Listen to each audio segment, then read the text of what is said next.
Yo, what's going on, guys? I'm kind of buzzing right now. We just got done with an amazing interview with Bob Reynolds of Snarky Puppy. Man, my mind's kind of blown with some of the information that that we got out of that one. So much fun, man. What a really just generous guy with his time.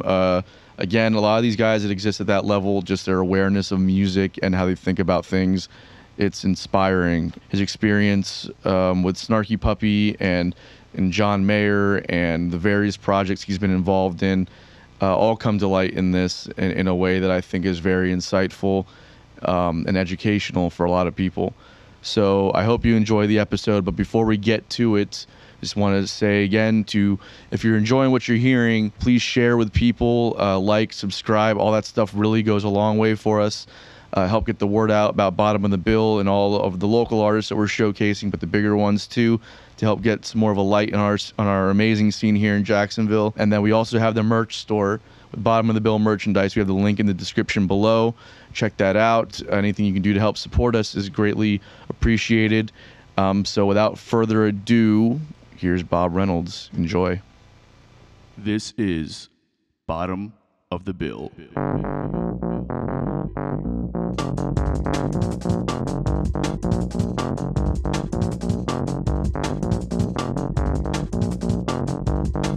Thank you so much for being here today with us, man. We really appreciate it. You're very welcome. Glad to be here. Yeah, man, it's an honor to meet you. I've been following Snarky Puppy for 10 plus years now, and in my listening and tracking of them, I discovered you, obviously, and I've been listening to you for many years now as well. And I've got to say, you have inspired me in so many ways, so it's really an honor to sit here and talk to you today. Oh, thanks, Anton. I really appreciate that, man. Yeah, man. Yeah. I want to just kind of go a little bit back and talk about how you got started and what your background is like, because you're so versatile, and it's wild to me to hear you in the context of Snarky Puppy and then in the context of your own music and how vastly different they are, and just your versatility, you know what I mean? Yeah. Well, thank you. Wait, so what was the question at the front of that? Or was there a question? Yeah, just kind of, I want to hear about like how you got started and what your background kind of is. Yeah, sure. So, well, I mean, just to kind of work backwards a little bit, like whether it's playing with Snarky or the things that I do with my own groups, small groups, or lots of different people that I've had the privilege to play with in their bands over the years, I kind of always start from the same premise and always have, even though maybe early on I didn't realize it, and the premise is that I'm a listener first. So it's sort of cliche, but maybe also not said enough. It's kind of like I heard somebody say it the other day, like the player is the first listener. And so whatever the music is that I'm involved in any way, I'm always coming at it from the perspective of like, what would I want to hear in this music? And that's sort of the compass for the whole thing. So in terms of the versatility factor, it has led and leads me to different places and different people, not in a quest to be versatile, so to speak, like, oh, I want to make sure I'm playing, X percentage of this style of music, etc. But just like, like Duke Ellington said, I believe, there's only two kinds of music, good and bad. And so it's just whatever my radar goes up for musically is like always what I've been in search of. And then I'll back into the getting started part, but just the things that I do as an instrumentalist, as somebody who has to practice an instrument, etc. I just try to set myself up to be in positions of freedom once I'm in these musical contexts. Like I said, but Snarky Puppy is an incredible example in that they, in one unit, in one band, cover such a wide variety of music. So anyway, I got started early on. Well, it wasn't that early, actually. I started in junior high playing the saxophone at age 13. So kind of late, I think, as far as kids getting started with music. So that was 7th grade for me. And that was in I guess where was I? Orange Park, Florida was where I started Wow. junior high. Shout out. Yeah, I think it was Orange. Yeah, well, Lakeside Junior High, maybe. Yeah, Was that that was like it. Lakeshore area kind of?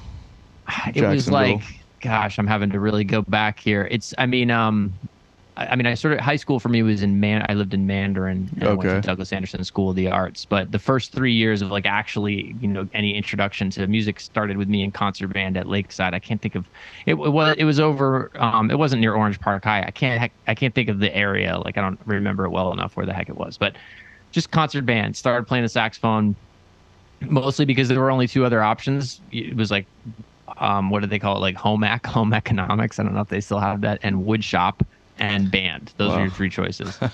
So anyway, I just kind of I started playing the saxophone, and that thing when you there is a term for it which I can't think of right now, but when you become aware of something that you weren't previously aware of, you then start to sort of notice that thing. It's like Right. when you become aware of a car that you didn't, you see a Tesla and then you see 7 Teslas in the next 5 days or something. Right. Like once I started playing the saxophone, I became aware of the saxophone just in general pop culture, whether it was some guy taking a solo on an MTV video or something on the radio or Lisa Simpson. I just started to like all of a sudden I was super aware of it. And from a very early age that I got started playing, my interest was just in making music. I think that more so than like definitely more so than studying an instrument, I just wanted to make my own music. So it was like, what's the fastest path? Let me take band. Okay, what instrument? Okay, the saxophone. Okay, now let's go.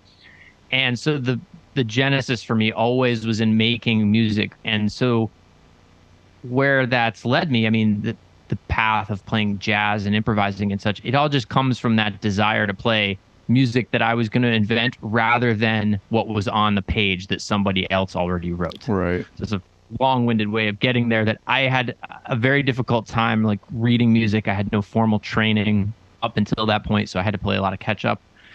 However, when the instrument was in my hand, I don't remember feeling any sense of like, oh, you need to wait to start doing this. Like I just started playing. I put it together and I just started playing. And my mom says like, oh, you never squeaked or anything. I doubt that's true. But I just, I just had this interest. I mean, I would sit at my grandfather's piano and noodle around. Like I really just wanted to make music, but I didn't know how. And so that's kind of that's the whole thing, was like everything stemmed from there. And so I would sit in concert band and just make up my own parts until the band director would get crazy and not get crazy, get angry and yell at me when he figured out it was me. And then a couple of years later, my mom took me to a concert at the Florida Theater in downtown Jacksonville to see a bunch of different local jazz bands, like high schools and such, play, leading up to the FCCJ community. You guys are in Jacksonville or in that area, right? Yeah, we okay. are. I just realized before I'm dropping all these names that would be meaningless. But the FCCJ band, I think, was performing, like backing a really well-known saxophonist from the West Coast. And the thing that happened was right before they did their performance, the Douglas Anderson School of the Arts first jazz band performed. And I was sitting in the audience with my mom, I'm probably like 14 years old or something. And there were the band was amazing, by the way. Just the whole band was like, we had heard a few bands, and then this band was on another level immediately. You just recognized it from the downbeats. They had my attention. And then there were a couple saxophone players in the band that stood up and took solos. And that changed my life, basically, because I heard the possibility that I was not aware of, that somebody who was maybe 18 months older than me could sound so far ahead on the same instrument that I was already playing. I thought I was, pretty hot stuff at that point, walking around the house, like just jamming along to the radio, playing Kenny G melodies or something, just like whatever, I thought, hey man, and nobody else in concert band could do that. They all needed music they needed their concert band music or whatever to read. So I kind of had a very like inflated sense of self at that point. And so I heard these guys play, and I'm looking at the program and just going, wait a minute. so this person's a junior. Like I'm, I doing sort of the back of the envelope math and realizing, oh my God, like I did not know that you could play that well that young. I kind of thought, decades would have to pass or something. It just blew my mind. I looked at my mom and I said, I have to go to that school. And so I auditioned. I ended up changing from alto saxophone to tenor saxophone because I recognized that the guy playing tenor in the Douglas Anderson band was a senior, so he'd be graduating. And the alto player was a junior. So I was like, look, there's only 2 altos and 2 tenors in that band. So I double my chances of getting in if I switched to tenor. And I did, and it worked, and I got in. And those couple of years at Douglas Anderson and the people I met, the teachers, the school, but mostly the peer group, the people there that I learned from, I mean, it just sent me off on a whole nother path. So I often tell people, like when they say where are you from? I'm like, well, I grew up in a bunch of different places, but from 6th grade to 12th grade, I was in Jacksonville. When I arrived there, I'd never heard of a saxophone, let alone jazz. I wasn't particularly interested in music. I mean, other than I liked it, what I heard on the radio. And when I left there, I was headed for Berklee College of Music on a scholarship. Wow. So that's a really long story. I should stop talking now. No, not at all, man. I love it. I love it. That's what we're here for. I want you to get to talk about all that. All right, guys. This episode's brought to you by Best Buds CBD Store. If you're like me, maybe THC isn't always the right high for you, or maybe the legal status of THC has you a bit hesitant to indulge. So at Best Buds CBD Store, they have an array of CBD and Delta 8 THC products. These guys truly care about their service, so everything is meticulously sourced and prepared to deliver a top-notch product and experience. If you head to their website, you'll find all kinds of educational information regarding Delta THC and CBD. Not to mention, if you use promo code BotBPod, that's BOTB pod, you'll save 10% on your order. This is not a one-time deal. If you use promo code BotBPod, every time you place an order with Best Buds, it will give you 10% off. That's in perpetuity, forever. So head over to bestbudscbdstore.com and start saving on all of your CBD and Delta 8 products. Enjoy, guys. It's very cool to hear that because you don't typically think about Jacksonville as having, like, for those coming from the outside, like I'm not from here, so I wasn't aware of the jazz scene as it currently exists now. And when I got here, you start to like realize how kind of prominent it is because of UNF and Douglas Anderson all having great programs. And so it's cool to kind of hear the genesis of all that and how it helped you get to where you were at. I'm curious as to what your experience was like once you started getting to Berklee and what started happening from that point on. Sure. So absolutely the scene in Jacksonville at that time, and this for me would have been the kind of mid to late 90s. It was an extraordinary time between what was going on with the Jacksonville Jazz Festival, like you mentioned, UNF, Douglas Anderson, FCCJ. What I happened upon, and only years later can reflect back on and say, you could call it fate, you could call it whatever, but I was darn lucky to be inside of that scene at a time when there was so much enthusiasm and musicians and outlets going on for people to develop. So there were people I could sit in with at this restaurant jam session. Well, they weren't even really a jam session, but like somebody would have some trio would have a gig. This guy Kevin Bales, a piano player who used to live there, maybe his band was playing at a club in Riverside, and I would show up on a Tuesday night with the chance of, or the hope of being asked to come up and play a song, that kind of thing. Anyway, there was just so much music there that fostered this opportunity and people that I could be enthusiastic with. Like I said, my peers. There's a wonderful saxophonist named Juan Roland who still lives in Jacksonville, and he and I were best friends. We started at Douglas Anderson at the same time. In fact, he is when I mentioned switching to tenor sax from alto, it's a darn good thing I did because he wound up in the second alto chair. So I wouldn't have wound up in that band if I'd stayed on alto. I would have been outside the doors. Wow. So Juan and I go way back, but yeah. So then I went to Berklee, and that was UNF was definitely a prominent thing. Like a lot of people kind of matriculated from Douglas Anderson and they went to UNF, and maybe they went to UNF for a couple of years and then they headed up to Manhattan School of Music or something later. That was kind of like one of the lanes.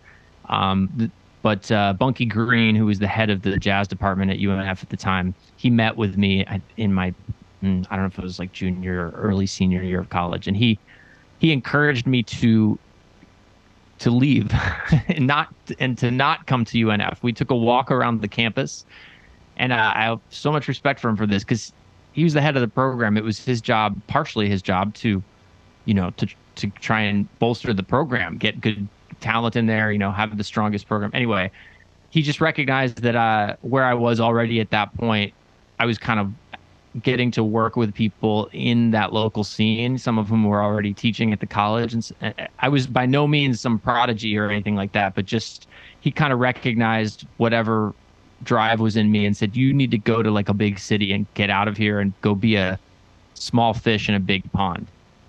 And I was looking at University of Miami and University of Indiana and just basically all the places I could dig up that had well-known college jazz programs. I did visit Berkeley up in Boston, and I kind of instantly fell in love with the city of Boston. I liked that it felt like a big city, but not New York. It was not as like daunting, coming out of high school. Right. And it was just had a really nice like New England charm to it. I'm originally from the Northeast and have family up there, and I just dug it. And then the campus of the school and the technology at the time and everything just kind of sold me on it. And so I was like, all right, I'm gonna take this shot. And I'm so glad I did. And I met, as far as like my career, I can really trace it back to my time at Berkeley in various parts of like, oh, this person I met because of this other person, but that person I met at Berkeley, kind of like all of my career roads in some way kind of point back to that time, including, the most prominent relationship that came out of that just from a, marquee status would be John Mayer. So he and I were the same class there, and we weren't friends, like we hung out. We recorded something once late at night in our freshman year, and that's where I originally met him. And then like 10 years later I was in his band, but it was sort of linked back to that. So you guys, Berkeley. Sorry, no, go ahead. No. I was curious. So I didn't know that you actually played in his band. You actually played in his like in his band, one of the early formations, or once he kind of already established himself as John Mayer. No, he was already established. So we were like I said, we're the same age and we were the same class at Berkeley, but he left after his freshman year. Funny thing about Berkeley is that a lot of the people that they as a college point to as like people who went to Berkeley, some of the most prominent ones historically did not graduate. They didn't finish. They were gone after a semester, a year and a half, I know. And then they're on the cover of the Berkeley Alumni Magazine. And so as a sidebar, probably my saddest day at Berkeley was the day I graduated. I remember my parents were there. My dad was like, my parents were supportive, but I had this, it was never in my imagination that at any point that there was going to be a time where I like didn't finish college. It was like, all right, I'm going to music college, but I'm going to finish college. But I remember being, maybe mildly depressed because the fact that I graduated, I was like, nobody who graduates from Berkeley goes on to be successful in music. That's funny. It is like that is like the wives' tale that you hear just around the country. Everybody kind of knows about that stigma with Berkeley, that the ones who become the most successful are the ones who leave early. That's right. Yeah. And I was like, God, I didn't get a gig. It's, it's not going to happen for me. And definitely, my path has unfolded over a longer time horizon. But back to the time with John, basically, I mean, it's an interesting story in that I often will use it as an example to younger people who are, college age and such. I almost didn't do that session, and that session is what led to me joining his band, like I said, 10 years later. So that would have been 97 or something that we met, and I joined his band in 2007. So just to come back to your question about what period his career was in, he was, I don't know how many, so he left Berkeley and moved to Atlanta to start his songwriting career. And so I graduated from Berklee in 2000, and that was around the same time I was graduating was the beginning of John like starting to really explode. He had just signed with Columbia Records, and he had that first album came out of his, Room for Squares. Right. And I remember hearing that around that time, and like I said, I didn't know, I hadn't heard him, I didn't know anything about him. 3 years had passed. I just knew we had done this one thing. When I heard that album, I was like, this guy, this is going to be huge. Like the second I heard that album, it's like, this is different. There's something really special here.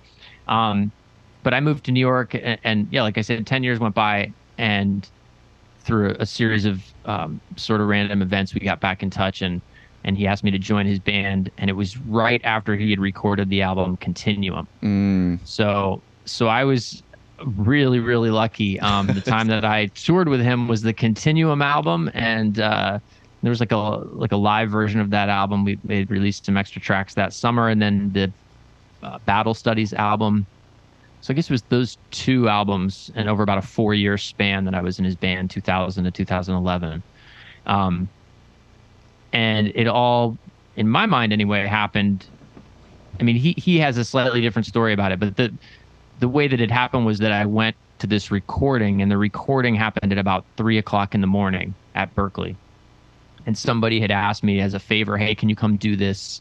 They call them live to 2 tracks. It's where the engineers, people who are studying recording engineering at Berklee, you know, their semester project is to record different types of things. They start with a live to 2 track, which is where you put a band in a room and you record the whole band to 2 tracks. That's it. So it's like kind of 101. Right. And because the Berklee studios were in high demand, like basically around the clock, the only time you could sort of sign up for student time would be these very off hours. Right. And so I said, I agreed to do it in the hopes that the engineer would sort of like quid pro quo, like you scratch my back, I scratch yours. Like when I need to record something for some arranging project, maybe I can get some studio time. But I really do remember waking up, like setting my alarm and waking up at like 2:30 and saying to myself, like, what the heck am I doing? Like waking up to go down and start recording at 3:00 in the morning. But that was the session that Mayer was on, and another guy named Clay Cook who put it together. Clay has for years been in the Zach Brown band, and he's from Atlanta, and he was the connection to John. So anyway, I said yes to that session. We recorded this song, and then when I talked with John about it many years later, there was that. But he says he remembers he just has like a memory of seeing my name on lots of flyers around Berklee, like, you know, recitals, like this so and so's recital in this room, and I would just be consistently on a lot of those flyers, I guess. So for whatever reason, you know, it took 10 years from the time we met to the time that I was in his band, and a lot happened in those 10 years. But that was one significant connection that came out of my time at Berklee. It's so interesting, man, because this is like, as amazing as that story is, this is something that happens so often in the music industry, where you meet somebody at a certain time before they are who they are, and then something happens, and then there's always this kind of looming thing. I think less amongst musicians and more amongst fans or supporters of music, where it's like, well, this person made it, why wouldn't they come back and, you know, take some of their people with them, or this and that? And so much of that stuff is out of our control. Even if you are the artist, there's a lot of moving parts that you're not always, might not be aware of, or whatever it might be. And it's also just about who's in your immediate circle at that time. And then there's this kind of thing that happens, and it's almost more beautiful when your peers start to kind of emerge at the same place that you are from years ago, and all of a sudden you can kind of reconnect and knowing without the specifics, but knowing that you've both been through something to get there because you're both there, you know, and that's kind of a magical thing, I feel like. Totally. You're absolutely right. And I saw it happen, and I've continued to see it happen with various scenes, you know, in New York. There was a large group of people from the Houston jazz area. There's a big arts high school there that has produced a ton of talent, and like seeing some of those people like Robert Glasper and Mike Moreno and Walter Smith and Kendrick Scott, a lot of Houston guys, when we were all in New York in the early days, like they had a connection. Some of them went to the New School in Manhattan. Right. During the same time I was at Berkeley, there were people forming 4 years of young relationships there in New York. So when I showed up in New York, at least to some groups, like I already felt like 4 years out of the loop with my generation that was active. And then some of them went back to their high school, you know, like their version of Douglas Anderson. So those relationships that go back and sort of over time, that's one of the cool things about being involved in a scene of people. It's sort of a rising tide lifts all boats kind of thing, you know. And if you just, I mean, so much of this thing, man, is this career path is attrition. It's like a war of attrition. Like, how long can you stay in the game and keep progressing, but keep giving yourself shots on goal, so to speak, you know, just sticking around to be sticking around in a way where you're doing something worthy of being noticed, but like, you know, it might not be happening for you the way that you want or think or whatever, but it certainly won't happen if you, like for me, let's say that that happened 10 years after. What if I had quit in year 9? You know what I'm saying? Yeah, 100%. Then you would then it's like you were right there and you didn't even realize what was right in front of you. And there's no way I could have. Exactly. Yeah. Exactly. You know, other than this sort of just blind faith and ambition, you know, that nope, somehow, some way this is working out. I don't even know what the way is, but you know, things, they stack on one another. So there was 10 years. I did a lot in those 10 years, but it felt relatively, I felt like I was underperforming just in terms of a career sense, not in my actual playing. I felt strong about that. I was developing and such, but I was playing with this band and this group that you've never heard of and so on and so forth. The gig with John was the first time that I could get on an airplane, and when the person next to me saw the saxophone case and said, "Oh, what do you do? Are you in a band?" I could drop his name and they would be like, "Oh, you're actually serious." You know, like right. I remember that was like a nice feeling, you know, versus like, "Oh, you know, you've never heard of this person," and whatever. Yeah, it's just ego stuff. But I mean, the reason it is ego stuff, but it also is like an internal barometer that I was always kind of checking in with, like, okay, I'm doing the right thing, right? Should I still be doing this? Am I like, because every fall would come around in my first 10 years of New York, and I would think I should go back to school because I just felt scared. I'm like, I don't know. I'm working odd jobs and I'm playing, you know, gigs that pay no money, or I'm playing wedding gigs that I hate, or like nothing seems to be working, you know, but I'm still working on my craft. But just like, you know, especially like I said before, I didn't come out of Berkeley like I wasn't shotgunned out into some kind of gig or career path or whatever. So the wheels felt like they were turning interminably slow to me. Right. And you know, I just had to keep sort of sticking with it. That's kind of like where, you know, that's like what happens in this thing, and it's I feel like it's what happens in a lot of industries, honestly. But like in this one, because there's such a lack of a direct path. You know what I mean? It's like totally. there's a lot of times where you can feel like in other industries, I would imagine, if you're working like in sales, or if you're, you know, a market trader or whatever it might be, whatever your day job is, there's always going to be an obstacle or this, you know, not sure if things are panning out, or maybe not happy where you're at just yet. But because music is so uncertain, and there's not this path, you can be in it for 10 years or 15 years, or some people 20 years before they notice any kind of real leveling up. But it is about just kind of sticking with it, I think.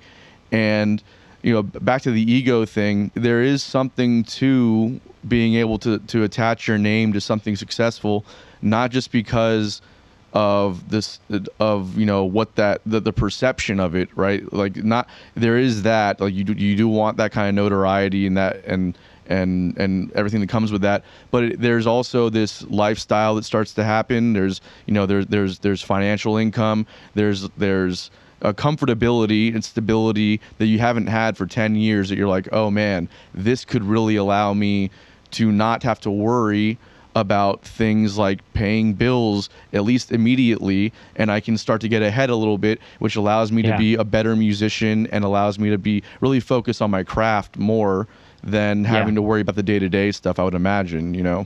Yeah, very true. Very true. It's just like, oh, okay, finally, like, a stepping stone, like something that's like, yes, this feels like you're going in the right direction. Like, keep going. You know, there's promise here. It wasn't like, oh my gosh, I've arrived and that's it. It was just like, oh, no, okay, all right, just keep going. It was like a nice signpost, and you know, it just elevated things to another level. And like I said before, there's a stacking of sort of some of those things. And then when I moved to LA, I got a gig on a TV show in like a house band, and it didn't happen because I auditioned. It happened because the guy who was the musical director was a former Berkeley grad and new to the game of hosting, you know, doing a band thing. And he called the Berkeley Alumni Affairs director on the West Coast, and he's like, I need a saxophone player for this band. You know, is there anybody coming out of Berkeley? And that guy I had just been in touch with, and I had just moved there, and I had recently come off a tour with John Mayer at that point, and so I was fresh on his mind, and you know, there were some videos of me on YouTube playing with John, and like, boom, I got that house band gig. And it was like, there's another thing, you know, that happened through the sort of domino effect of it. And you know, then and all the while, by the way, I'm making my own albums as I go along, which was always a struggle. I didn't have a record label. They were self-funded. They were really, really, that was always a big challenge, you know, to come up with the funds to do that. And it felt like, I don't know, where is this leading?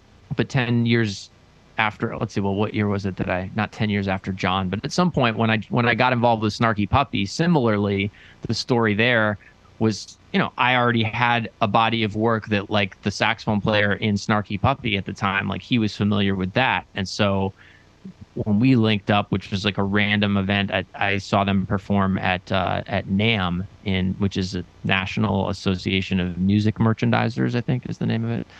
It's just an annual music convention south of Los Angeles. I saw Snarky perform there in like January of 2013, and I happened to like write a tweet about how awesome they were. And my buddy Juan had recently hipped me to that. He's like, you got to check these guys out on YouTube. So there I was, listening to the play. I tweeted about it, and Chris Bullock, the saxophone player in the band, saw my tweet because he followed me, and he was a fan of my work up to that point, you know, my own stuff, what I'd done with John. And he was like, oh, you're here? Like, hey, man, I'd love to meet you. And like, so just had like a mutual fan thing going on. And then he said, hey, we're going to be back in LA in April. You should come sit in. And so April rolls around. I was on another tour, or I was rehearsing for another tour with a different artist, and got out of rehearsals in time to scramble across LA to the other side of town. And I went and sat in with them, and that was super fun. We had a blast at this club that they were at that time busting out of the seams of the club. They were a little too big for that club at the time, but I sat in with them. And then literally like a week later, Mike League, the band leader, called and asked if I wanted to go record in Europe with them. They were doing a project in Europe, and that record ended up being the We Like It Here record, which is the one with the famous Corey Henry Lingus solo and other big hits from that record. And that was my first, other than sitting in with them at this club in LA, that record was my first kind of at-bat with them. That was the very beginning. Obviously, for like many of us, that's kind of how we all became familiar with Snarky as well. And I've always been really curious about the live taping of those and like family dinner and all that stuff. Like, was all that stuff all done like one take and then you guys are putting it out, or was there a lot of like, we're playing this song 4 or 5 times and we're going to use different angles and kind of mix and, because you had an audience in there too? Yeah. So it's a great question, and it's a little bit of both and neither. Okay. I guess, meaning, okay, so yes, the band is performing live in front of an audience, and that audience is all wearing headphones and listening to roughly the same, you know, mix that the band is to varying degrees. So there's an audience, they're listening to headphones, they're there with the band. The way we do it is, yes, there are multiple camera angles, and yes, there are multiple takes, but there's no intercutting between takes. Okay. So whatever makes the album, whatever album it is a full and complete take. But the way Mike structures it is that, like, for instance, that We Like It Here album, I don't remember how many days of rehearsal. We probably had 4 days of rehearsal, and then we recorded for 4 nights. And on those 4 nights of recording, we recorded 2 sets a night, 2 shows basically. And so we would turn the audience over for each one. So that's 8 shows that we put on in a 4-day span, all of them recorded, audio and video. And then Mike goes through and picks the best overall take. So there's no such thing ever as a take that's going to be quote unquote, to perfection with no blunders or errors or whatever. But he's always just looking for the one that has, that has the right feeling. And our most recent album, Empire Central, was a return to that format. We did it in Dallas. Similar thing. I think we recorded 5 nights, 2 sets a night, which you have to figure. I mean, we rehearsed. I actually made a pretty lengthy kind of mini documentary, like 20-minute video that's on my YouTube channel, all about this. If you search my name, Snarky Puppy, Empire Central, you'll find it. And I documented the whole thing and put this to address this kind of question, actually, in different ways. Like, how the heck does this band do it? Because we learned all that music only 5 days before we recorded it. So the band is learning it in this like hyper intense environment where you're just like cramming to, by ear, learn from demos, basically learn from each composer's demo. And you don't know when you're learning it, what part you're going to play. You take a guess. This sounds like the composer maybe thought it was going to be horns, or, maybe this will be violin, maybe this will be guitar. But the running joke in the band is, that came up during that session, is lamb chops, LAM, learn all melodies. Holy shit. I love that. Because you don't know, in order to rehearse it as a band, all in the room with no sheet music, and people often go, why isn't there any sheet music? Because that's not the point. But you learn as much as you possibly can, and everybody in the band is basically learning all of the parts of the song. And then we get together and we start to rehearse, and you start from whatever the most obvious place is. But oftentimes, like when I was reviewing that footage, it was funny because I'm listening to a song that we now play this way, and the saxophones play the melody, but in the rehearsal there were the trumpets trying to play the melody, or not trying, but actually playing the melody.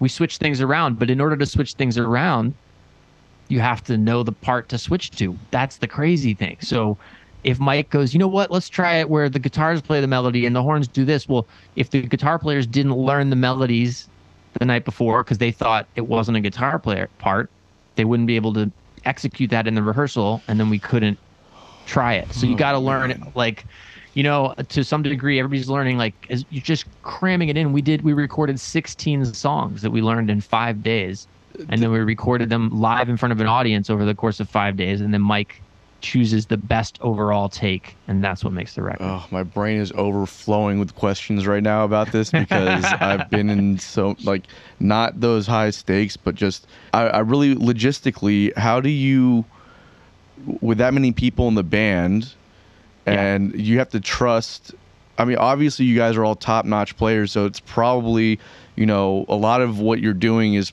in listening intuitively, how to play something when you hear it.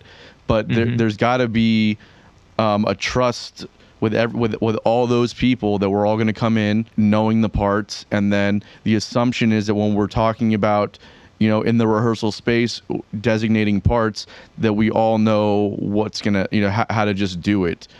Yes. How does that work logistically? And I'm very curious to know if somebody shows up just not as prepared, like what happens then?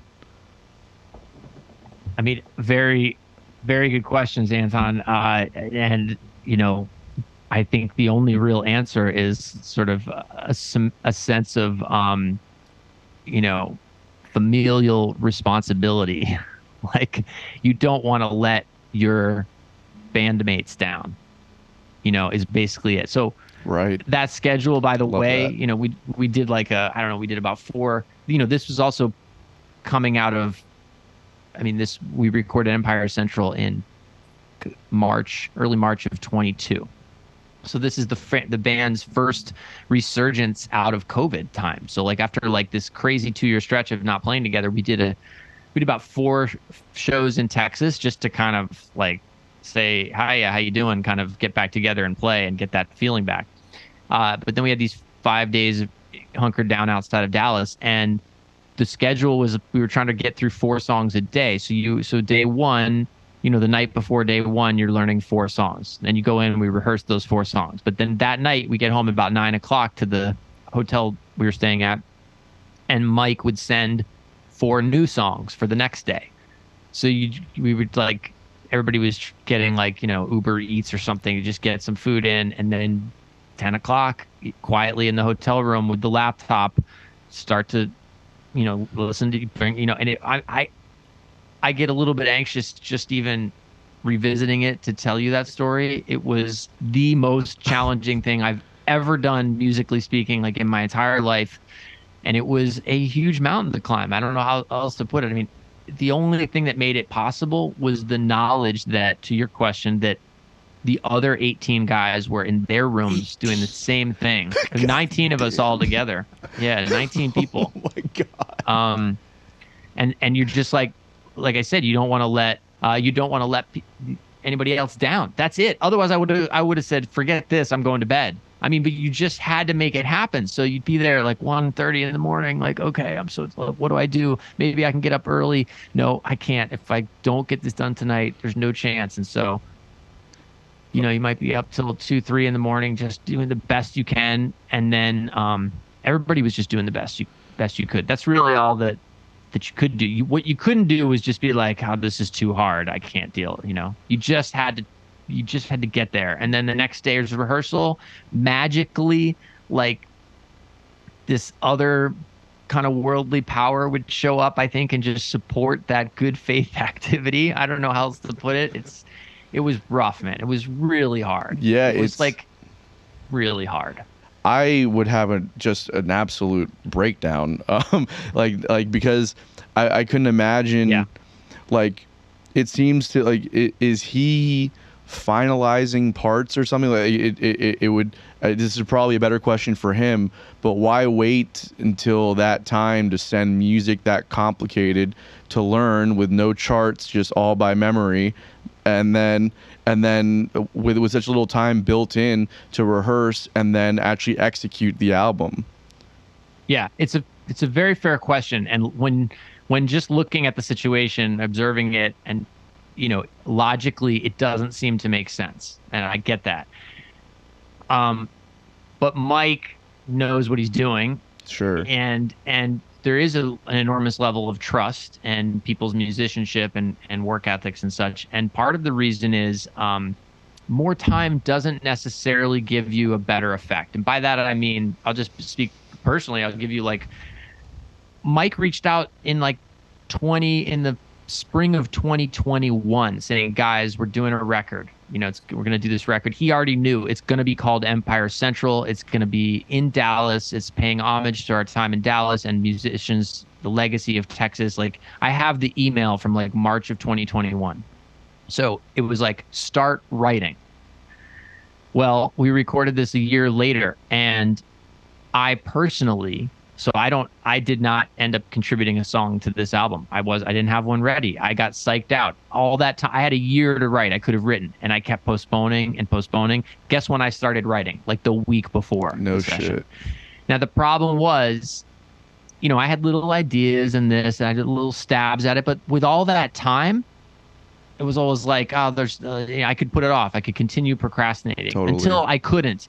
And the problem I ran into was that there was just so much material at that point to learn from everybody else who was done. And by the way, most of them were similar to me. Like, it's just that thing. Like, everybody's sort of waiting till the last minute, and in their own way. Like, each person in the band kind of has a different threshold for what that is. But there was at the point where I got started, I waited too long. It was too stressful. And then I was like trying to write in the same cracks that I was trying to learn. And I had to let go of the writing part because I had to just learn what everybody else had brought. There were about 12 different composers on this album. So I Wow. think over time the band has gone, Mike has it used to be everything was written by Mike. Okay. And then like over time, yeah, it's spread out. So you asked like, why doesn't he send this stuff earlier? Well, the answer is I think he wrote 4 songs of the 16 on the album. Okay. And so he's not finalized. He's people send stuff to him and he has to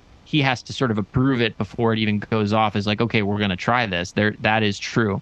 But it's not so dictated that it's like, oh, here it's super specific. We know exactly what we're doing. Because like I said, that is part of what makes Snarky Puppy, in that you can have 12 different composers and the audience doesn't go, oh, you just recognize the whole album as a Snarky Puppy album. It all sounds like Snarky Puppy because it's going through this filter.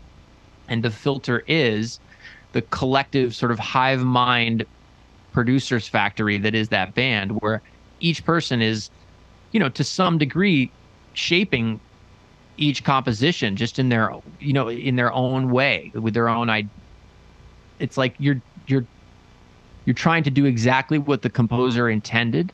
And then once we get to that point and the composer goes, yep, that's what I was thinking. Then you start to go, well, okay, what if we did this? What if we tried that? What about, I don't know if we need this section.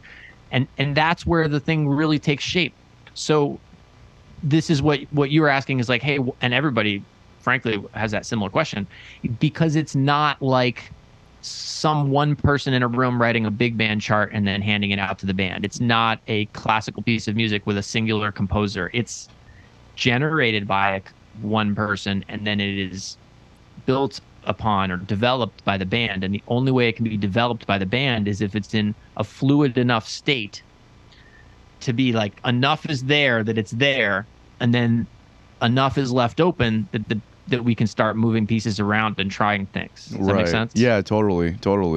And that last minute thing is just that pressure, man. Like I said, the live recording, the limited rehearsal, it's those things that Mike sets up the way he sets it up. I'm telling you, you would not get the same result if you were like, hey guys, we're going to record for a month and it's going to studio. Nope.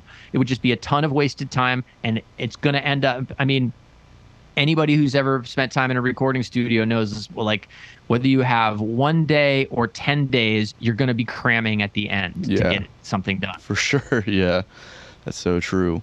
And when you guys are going through this process of elimination or reworking stuff, is this all 19 of you in the room going through this process? Yeah. Oh man, what a fucking holy shit. Yeah. I'm trying to, let's see. If I do this, it doesn't. I know we're on audio and video, but if you, well, I don't know, probably about halfway through that video that I mentioned on YouTube, there's definitely, you can see good clips of that where it's like we're just all set up in a circle in a rehearsal space in Dallas, and so similar to what we will be like for the recording, but for rehearsal purposes, yeah, everybody is just in the room, and you're just doing what you do as a band. You're just, okay, let's try it. Let's take, doing 4 songs in a day was a lot, but we got it done.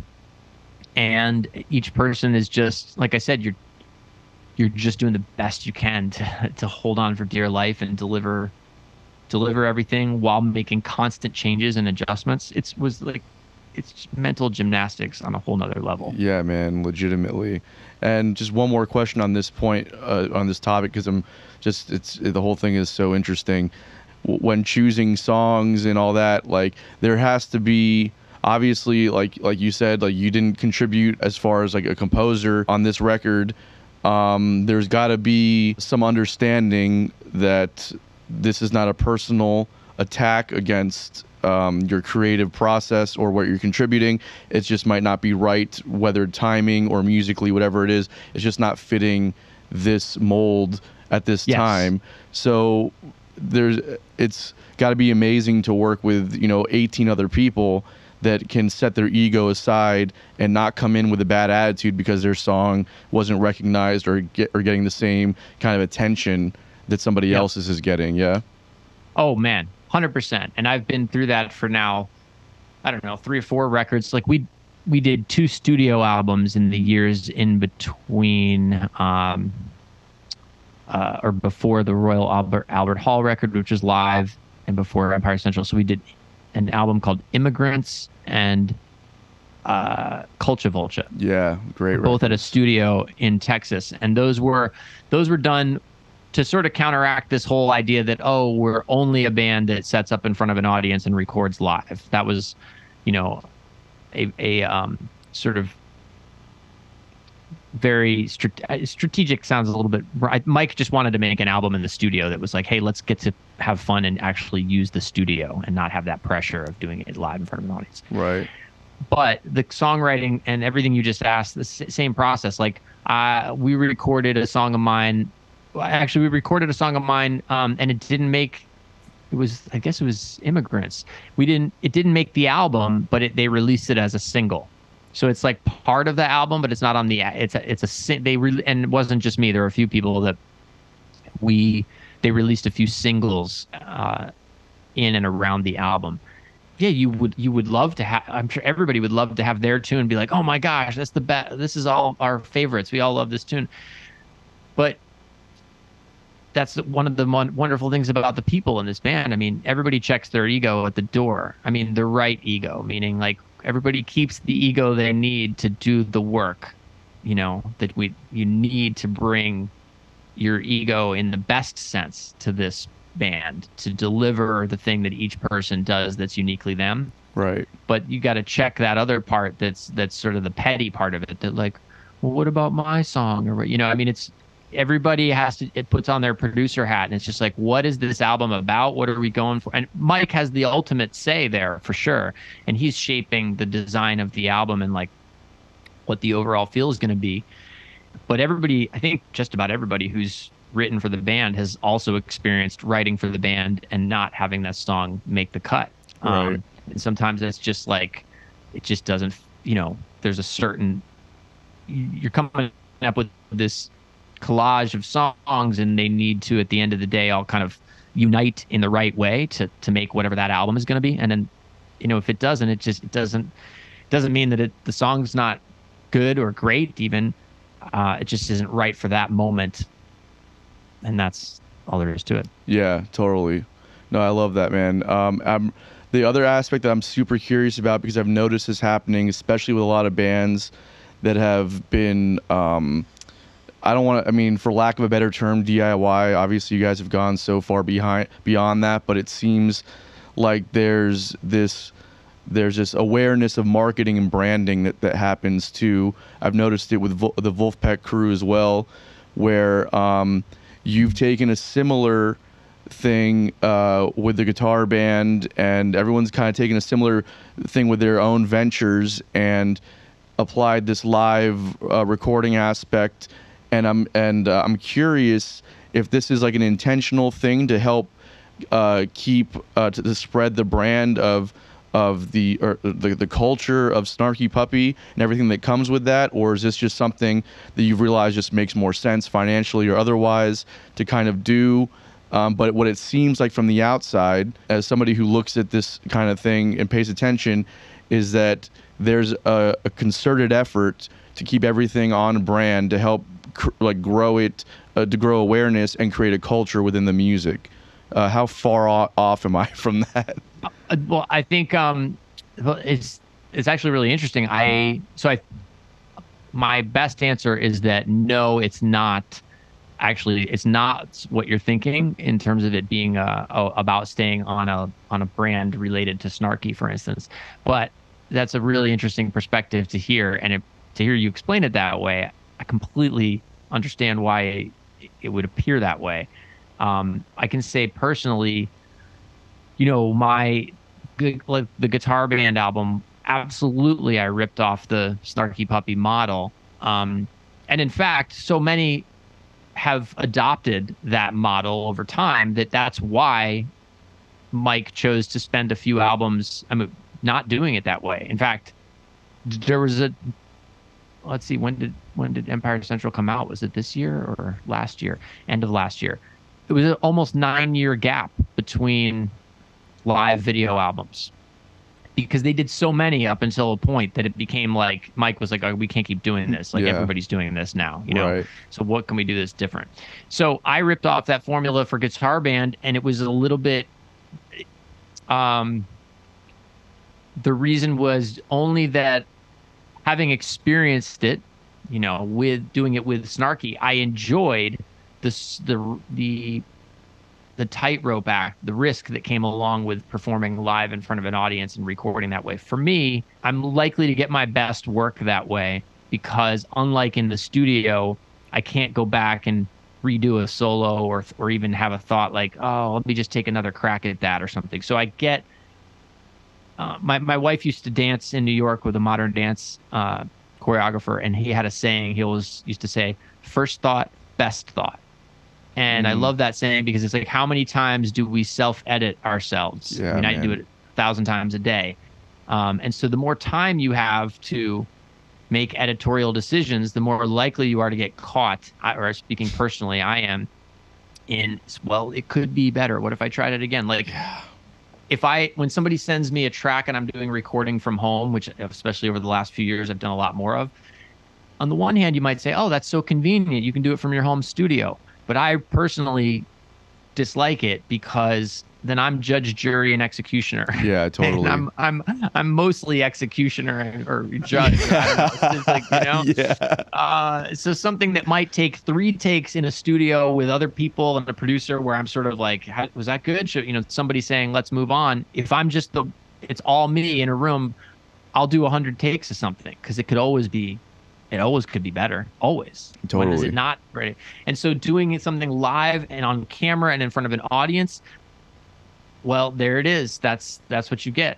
And there's an energy. There's like a life force that comes with that, provided you have the right cast of characters. Certainly, yeah, because that can go south real quickly if you don't. You know, there's a lot of people that, you know, maybe in a live setting perform like amazingly, but then in a studio situation, they kind of, you know, like as soon as that red light comes on, it's all, you're freezing up, you know, and then there's people that crush it in the studio but have a problem performing.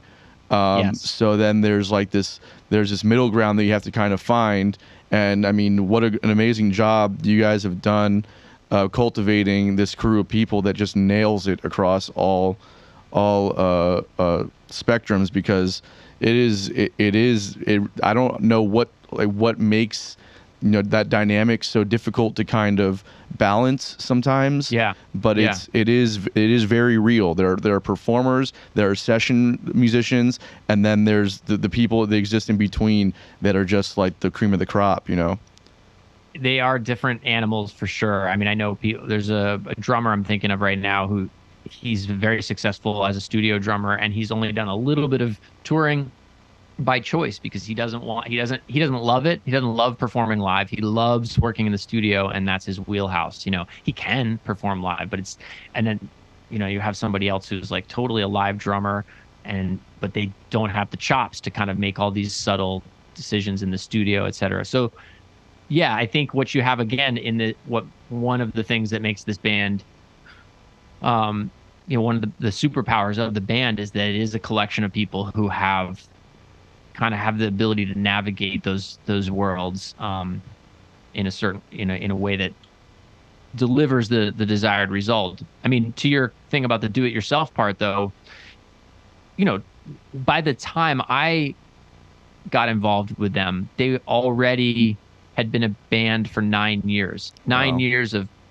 road dogging it, you know, like vans breaking down, like, and that's one of the things that I really was drawn to, in a very big way, besides just that I really dug the music, was that I had an enormous amount of respect for them as people, even though I didn't know them personally yet, right? Like before I got to know them, just the fact that they were still a band after 9 years of basically being broke, you know what I mean? There's countless stories from that period of time of like coming before I was part of the band, them coming back from Europe, and they maybe just sold out, you know, some big venue in Paris only to come back and play to 3 people in Arizona. Right. Yeah. You know, I mean, just to keep going and to be like racking up credit card debt, all around, and here, somebody going into the gas station to get a Coke and like their debit card's rejected, and Nate Worth, one of the percussion players, going, here, man, just hop on mine. Just like that aspect to it, I found that so refreshing and compelling because it's the opposite of what I experienced in New York in the sort of jazz mercenary scene.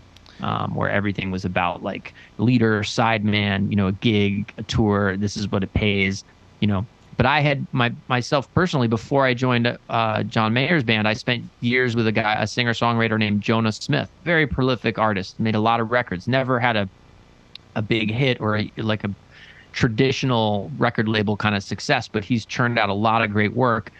And for 5 years, I was in his band, and that was like a 5-piece band, and we would similar to Snarky, we were touring around in a van.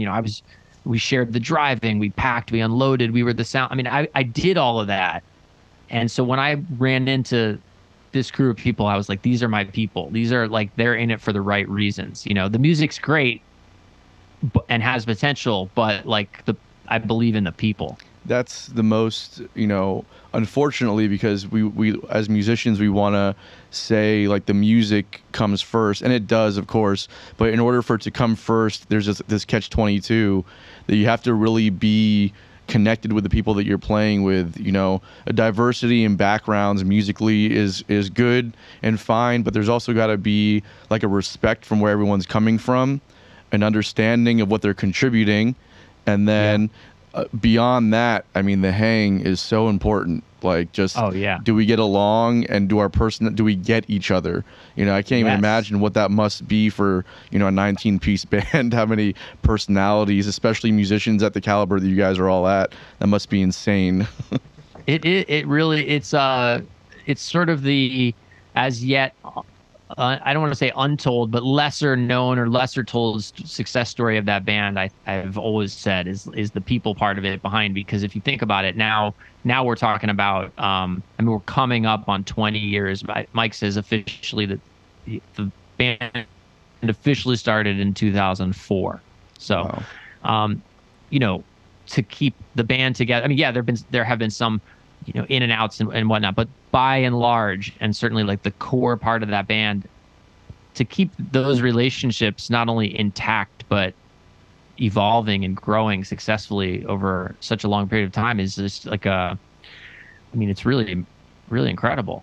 I mean, anybody who's my age and grew up watching VH1 Behind the Music knows that's it's kind of not even supposed to be possible. Totally, man. And I can only imagine, and because I want to get to some other topics, but it's like there's so much here, because like I can only imagine what must go into nurturing those relationships when you're not in the writing setting or the touring setting, because obviously you guys are all doing different things, and then there's going to be downtime in between tours and writing and all this stuff. So there's got to be an effort on Mike's part and everyone else's part to nurture the relationship, so when you come back together, it doesn't feel like we're strangers again. Am I right? Yeah. You're very right. I mean, some of it just takes care of itself in a certain way, and it is just sort of, again, it is the people. It really does come down to the right casting. But my observations, from watching Mike 10 years now be an incredible CEO, which is really what he is. Yeah, totally. Because there's not just the band, there's the record label, and there's the festival. Yep. And he's got, his other band, Bocante, and he's producing. So just observing Mike be in this world is like, I mean, I say this like sincerely. He would not want to hear this. He wouldn't.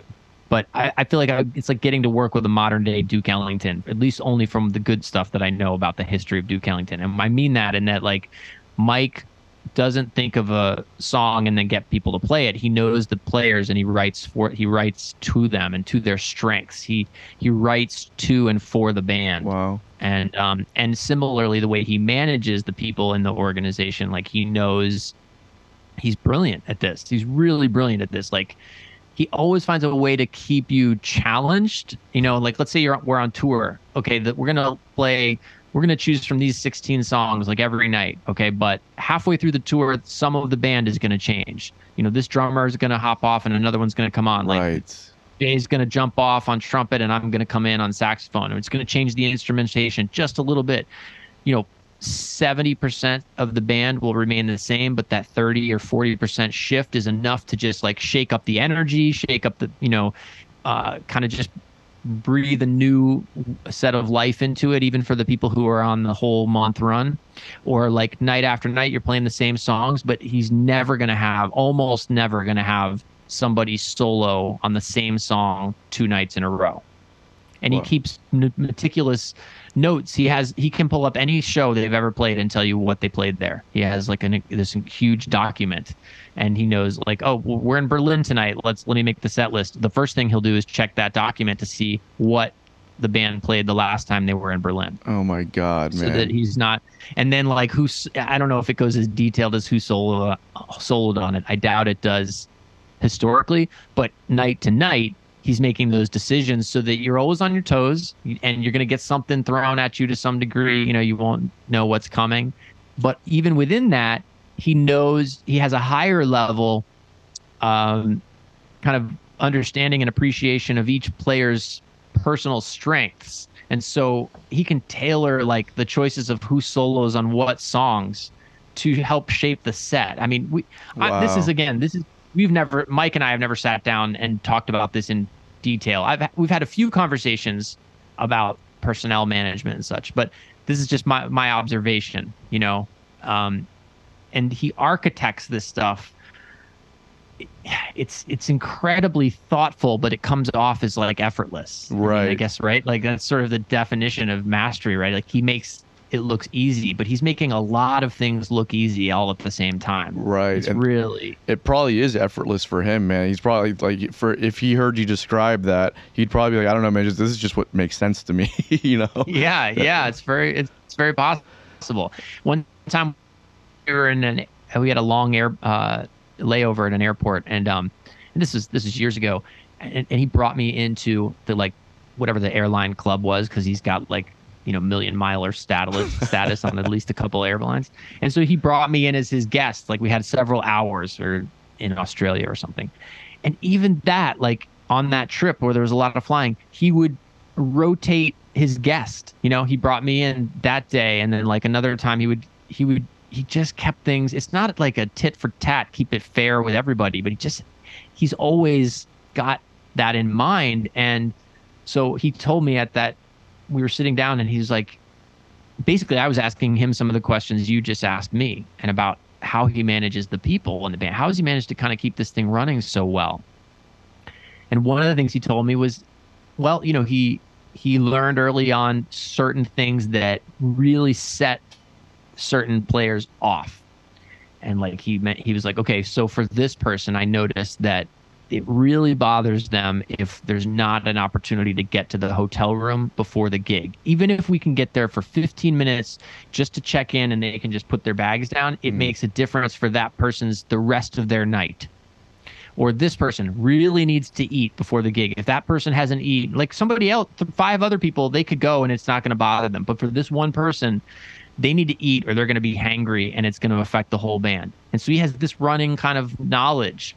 And so he said as soon as the band was in a place where they could start to make some of those decisions, this person really needs to get on the airplane first for their instrument. It really bothers them. So let's fly the same airline, so we start racking up these points so that he can get on the plane first. Wow.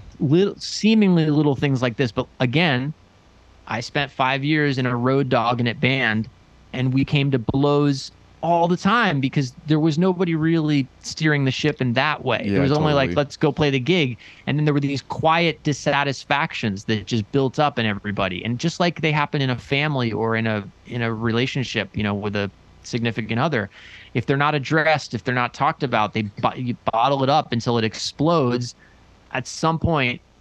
And you don't even know, and oftentimes it doesn't even make sense, right? I'm sure we've all experienced this, like, and we're all human.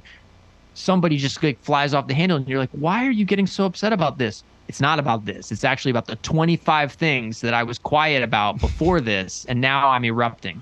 Right. Does that, so Mike was, again, brilliant at sort of managing that as best he could. And he always had and always does lead by example. So he was never, I remember watching that Michael Jordan documentary, the last, what was it called? The Last Game or something? Waltz. The Last Waltz. Well, no, that's a music documentary. That's the band documentary. The Last Dance. Oh, Last Dance. The Last Dance, yeah. Yeah.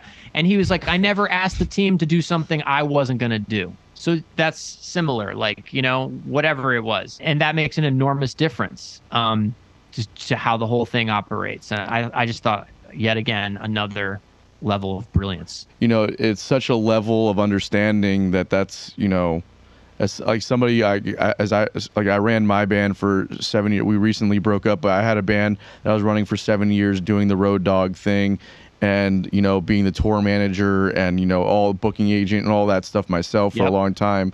And just hearing that right there, so many things that as I go back and look at what I did wrong in those scenarios, or how I can improve moving forward if I decide to take that route again, even those things right there are blind spots that I wouldn't have thought of. With all the introspection I've been doing over the last year regarding this, even those things were things I didn't really fully think about. So that's been, just for me, super insightful to hear. And I'm curious if you must have taken some of that and brought it to your own scenario with the guitar band and other various projects, and taking that, also knowing, kind of building on this perception that I had of the marketing, because you guys also have a lot of the same musicians. You guys pull from the same crew of people a lot of the time, like Mark Lettieri and Sput, and a lot of these guys that are kind of with their own endeavors.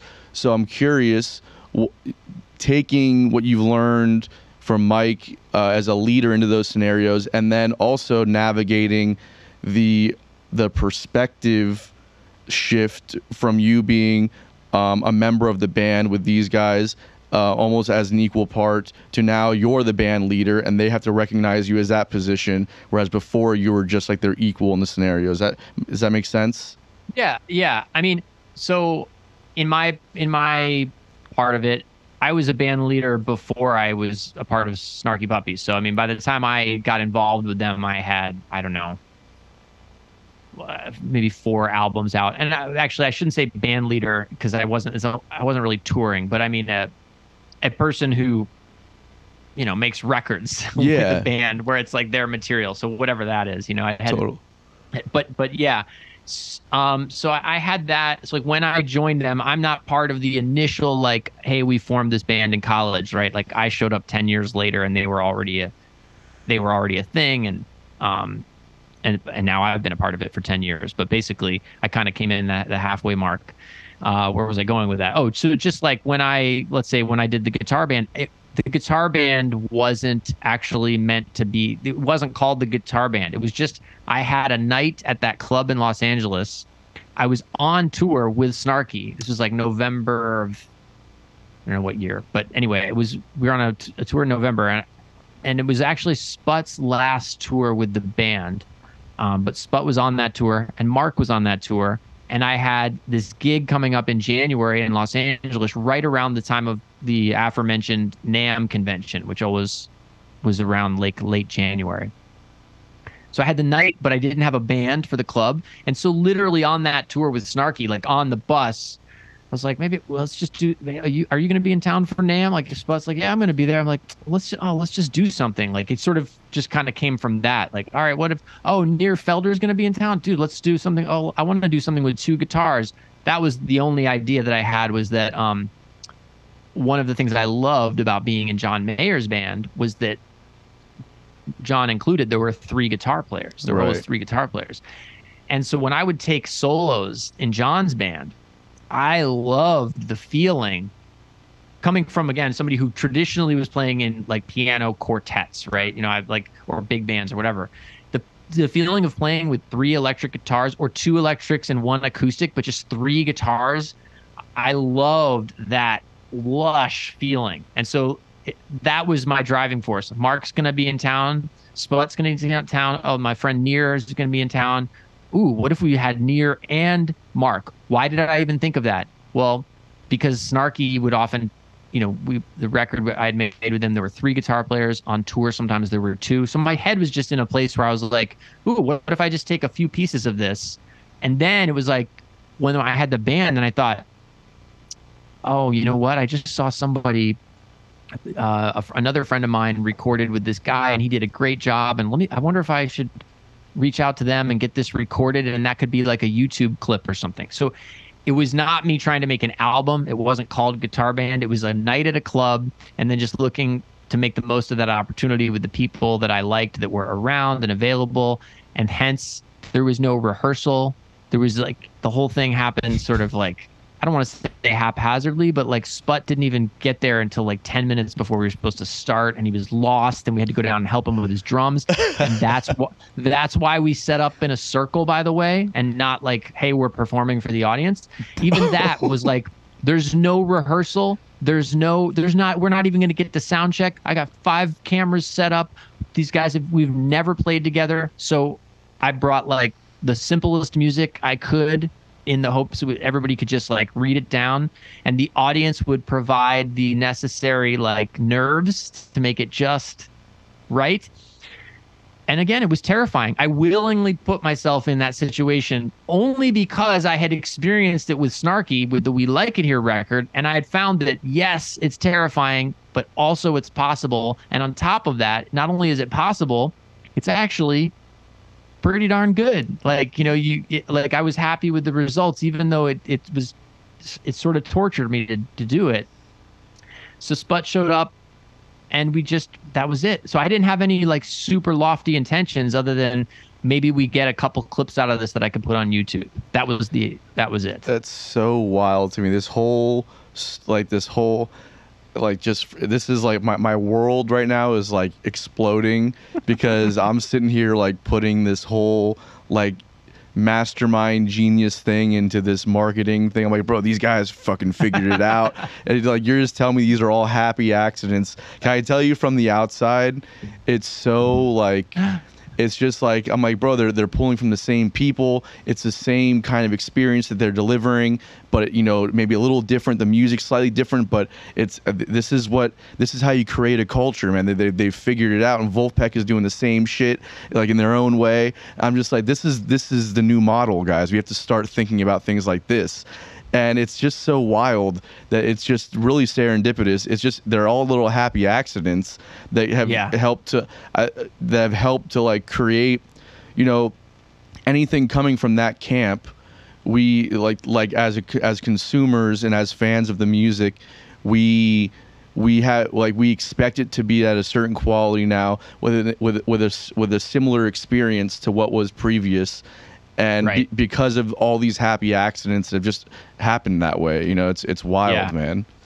I have no doubt that the Wolfpack crew and their spinoffs, and I know Corey Wong, that there's maybe more intentionality on that side of it. Yeah, and knowing what Mark does, like with the Fearless Flyers and such, like I know there is in that way, but I think for my little slice of it is definitely not that strategic.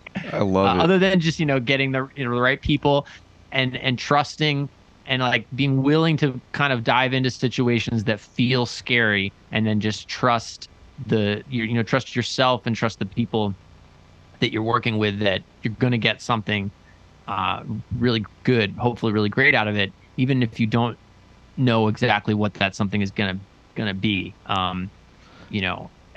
For me it works, and not only does it work, it's actually more helpful, like I said, personally in a certain way than just like going into a studio and being like really methodical about it. I'm open to and I like that vulnerability. It's like that level of risk is important to me. So it's like I try to set myself up to be ready for those kind of opportunities. I love it, man. The whole time you were explaining how that gig unfolded with the guitar band. Chris is over here just shaking his head because he just started a fusion project, and I saw them the other night, and they actually learned one of your tunes with a guitar band. So Oh, wow. watching him respond to that has been hilarious.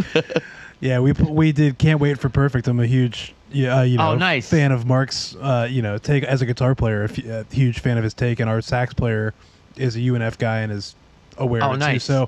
So yeah, it was just funny to hear that. I was like, man, I know. I mean, we there's probably put more rehearsal into that than y'all did to record it. Oh yeah, no, there was no rehearsal. I mean, none.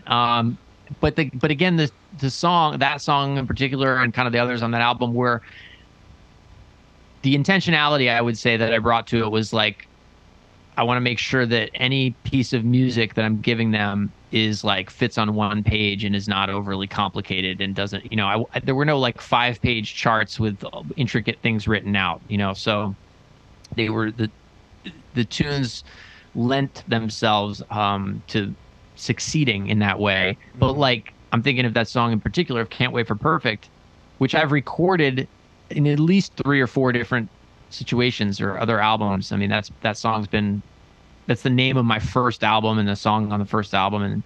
And even that song, when we recorded it initially, almost didn't happen because I was in New York making that album, and I had like 2 days in the studio with all these wonderful jazz musicians, and my pal Yannick was producing it. And either the night before the recording, I think, we were just reviewing the songs we were going to play. Like I said, there are about 10 songs, and Can't Wait for Perfect was not one of them. And because it didn't even have a melody, it was just like the groove and the changes. And I played it for Yannick. I didn't say anything. I hit play on my laptop, and he turned around and he's like, "What is that?" I was like, "Oh, it's just this demo that I made. It's nothing, And he was like, "Why isn't the whole album going to be that?" Yeah. And so, because I was insecure about it, I felt like it was too simple for these. I had these wonderful musicians coming in, and like, I just felt embarrassed. I was like, "There's not enough here. I can't even call this a song." So on the second day of 2 days of recording, and this is an album of mine called Can't Wait for Perfect, I got up the courage to try that song, and as we started into it, and the piano player's playing the drums, and we stopped a couple bars in. The bass player stopped the session. Ruben Rogers, an incredible jazz bass player, and he stopped and he got on the microphone, and my heart sank. I was like, "Oh my gosh, here's the part where he tells me how corny this is," and he goes, "Hey, can I blow over the top of this?" And I was like, "What? Really? Okay." And so we started it over. And if you look up the very first version of Can't Wait for Perfect, it starts with an acoustic bass solo over this like rock drum groove. And that's all because that moment happened that almost didn't happen. Wow. Fortunately, somebody stepped in and encouraged me to just like give it a try. And then I invented the melody right then and there. So Ruben takes this great bass solo, which fed me. And from that, then all there was the groove and the changes. And then I made up the melody right there in the studio on the spot. So fast forward all these years later, we're doing it with Mark. There's a great moment in that version that's on YouTube where his guitar solo really like kicks up a notch with Sput. Something happens. It's like halfway through, and he gets into this thing, man. And it's like, never in a million years could I have like, written that into the chart. Like, okay, at this point, there's just no way. That's Mark being Mark, and Mark being Mark with Sput being Sput in front of an audience in this moment in time. It's like, it'll never happen again in the same way.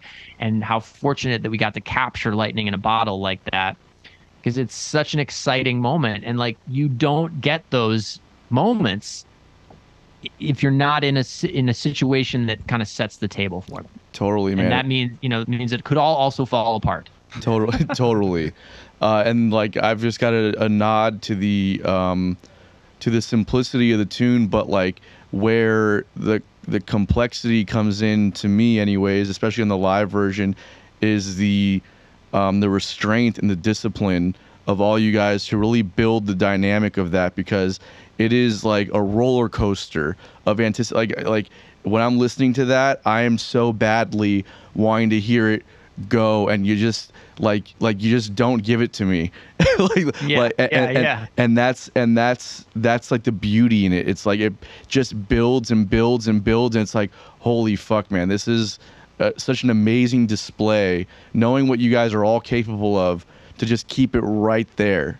You know what I mean? Yeah. It's beautiful, honestly. Patience. Yeah. So the patience is and that's I'm so glad to hear that it has that effect. And, you know, that takes a different level, like a different tier, I think, of skill or control or something that maybe just comes with time and experience, to be able to sort of exactly what you just said, like to have the ability, not only as each individual, but then like collectively as a group, to sort of be patient and not just like let all the things that each person could do spill out and just do them, you know, because you can feel that it's there, it's in reserve, you can feel that. And so then that's why it feels so good when it does come out and it does get released. I mean, it's, again, part of it, I think, is that a song such as that, look, we didn't need to have a conversation, meaning the band, we didn't need to have a conversation about it, but it's like the song is fairly simple and straightforward in what it is. So what are you going to do with this otherwise repetitive environment to pull something out of it that keeps people engaged? And when I say people, like I said at the very top of this, like the first listener is us, the player, right? You know, and so if you like building a solo as an individual and building a solo as a band, like those are very important skills that I wouldn't know how to really, you know, instruct someone to. It's like you have to be aware of it, and people who do it well, perhaps, and then you need a lot of experience in doing it. Yeah. in what that is. 100%, man. 100%. If I can just nerd out on one more thing that Sure. you've done, I learned recently. I put together like just a one-off band for an after-party show here, and we learned feedback. And I learned your you know, the head of it and all that. And I've got to say, your phrasing in that song, I mean, in general, but like just in that song, it's so like bouncy and playful, and like I feel like I'm just curious as to like how you're like feeling those. It's almost like a moot question to ask, because I don't really know how you put it into words, but I just have to acknowledge the phrasing and the playfulness of the timing that you exhibit in that song. That really, thank you. Yeah, man. It's the nuance in your choices that really just blew me away in that song. And as a guitar player, for me, nearly impossible to transcribe with the same kind of voice that you had in it, you know? I hear you. Thank you. Well, yeah, I mean, I often think of myself as like a frustrated electric guitar player, and I only say frustrated in that I don't play it at all. Yeah. You know, I mean, so it's not like I'm trying and failing, or rather, every time I try to play a guitar, I just get too frustrated to continue past step 0. But in terms of like the way that I hear, it's like hear lines and such. You know, I know a lot, historically guitar players, especially in jazz, like we'll talk about transcribing, you know, learning to play solos by horn players, etc. It's not that I necessarily have gone out and transcribed a lot of guitar solos, but I've listened to so many guitar players and so much guitar playing. Like, I don't know, there's an element in it's too generic to just say guitar playing or guitar solos. But whether it's Pat Metheny or Eric Clapton or Stevie Ray Vaughan or B.B. King, or, you know, like there's something about that I just like, and I'm not necessarily going, oh, I want to play the saxophone like an electric guitar or something, but I think I play the saxophone as a mix of other things that I'm not doing. Like, it's my placeholder for singing or playing any other instrument. It just becomes the tool that I use for musical expression. So it's like, I tell this to kids when I do master classes and such. It's like, you are the instrument, not the thing you're holding. Right. So, you know, that's the instrument. Yeah, you have to develop the craft and the skill on this, whatever your chosen sort of axe is, right?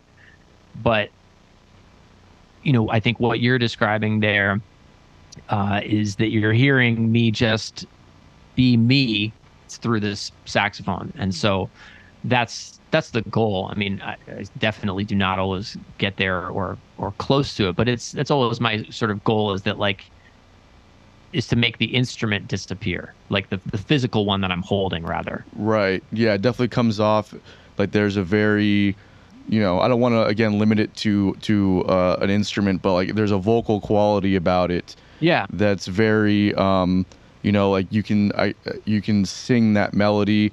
It comes off as like just the texture of it, and the way that there's this kind of like release of certain notes that's kind of like it's almost like, what note is that? There's where it's kind of ending on this in between point, and that's to me a very vocal quality.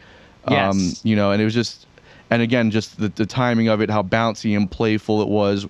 It's laid back, but then it's on top, and it's like it's pushing, it's pulling, it's all this. You're just like, holy shit, man! To try and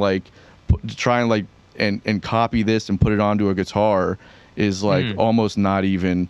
Just come up with a different way to do it for me. You know what I mean? Right. It was just really inspiring. Like I really took a lot from learning that head. Well, thank you so much. Yeah, man. Anyways, you've been so generous with your time, Bob. Really appreciate you being here with us, man. This has been such an insightful conversation. My pleasure. Yeah, man. I'm curious. Before we go, real quick, I'm going to be in LA in like next month. I was curious, any spots that you can recommend for jam sessions, or even I'm a songwriter. Any open mics I can like kind of hit while I'm out there that you're aware of? I would look up. I don't know specifically about open mics, other than there's a club called the Hotel Cafe. That's a great singer-songwriter club in Hollywood that I've played at a lot with my friend David Ryan Harris, who has lived in LA for a long time. He recently moved to Atlanta, but anyway, the Hotel Cafe is a good spot for singer-songwriters, and they might have something like that. There's another place called ETA, which is in like Silver Lake, which has some cool music happening pretty regularly now. Okay. The Baked Potato is the kind of the predominant jazz club in town. I think like local jazz club, meaning it's where I play, meaning local, not like there's Catalina's, but Catalina's is kind of like, it brings in Broadway singers that are anyway. Gotcha. Off topic. It's a big kind of commercial club. The Baked Potato is kind of like the spot. Like I would say, like try to catch something at the Baked Potato. Cool. And other than that, I don't know. Like I might not be the right person to answer that question best right now. I feel like I'm not as tuned into the brand new stuff here. Oh no, it's all good. I was just curious. But yeah, man, I'm again just super stoked to talk to you. I appreciate the insight, and good luck with everything. I'm stoked to hear. I'm gonna keep following. Stoked to hear what you're putting out with Snarky Puppy and all your stuff, man. You're amazing. Thanks, Anton. I appreciate it, man. Thank you very much. Yeah, man. Have a good one, bro. We'll talk to you soon. All right. You too. All right. Cheers. Bye.